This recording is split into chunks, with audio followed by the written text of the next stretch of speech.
Starting at the very beginning of the process, we see the file window is open and we can import either a foot scan or a project file.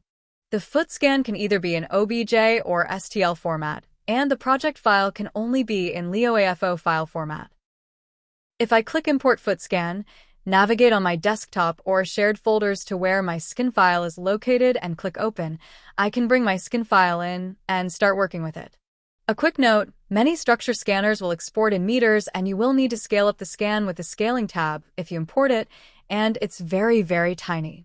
Other tools that are available for scan cleaning and orientation are the Transform tool, which can be used to orient your skin file if it comes in upside down or sideways. Note that this step can often be skipped because the landmark placement process will automatically orient the skin file during the next step. For example, if I import a scan that looks like this, there are multiple holes and the scan orientation does not match the global axis. I could use the Transform tool to rotate the model and get it into a position that I prefer. But I'll just let the first 3 landmarks in the next step orient the scan for me. I can start cleaning my scan by opening the cleaning menu. And I can highlight and delete different triangles that I don't want.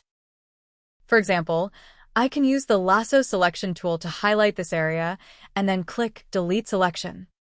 You can see there's also multiple holes that I can fill with the Fill Holes tool.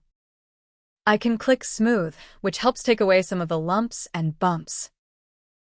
And I always recommend using the Remesh tool on any skin file, especially if it's taken using a large fancy structured light scanner or if the file size is very large.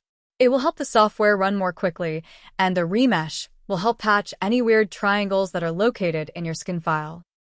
Another helpful tool is the Small Object Filter. If there is a lot of stardust or noise in the background that isn't connected to your model, you can filter by box volume or by triangle count and limit it to a certain size, and you can apply that small object filter to get rid of small loose items in your scan. Another helpful tool is the Crop tool.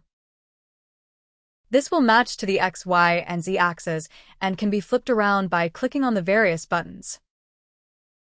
Flip the cut plane and slide it into a location that's most helpful.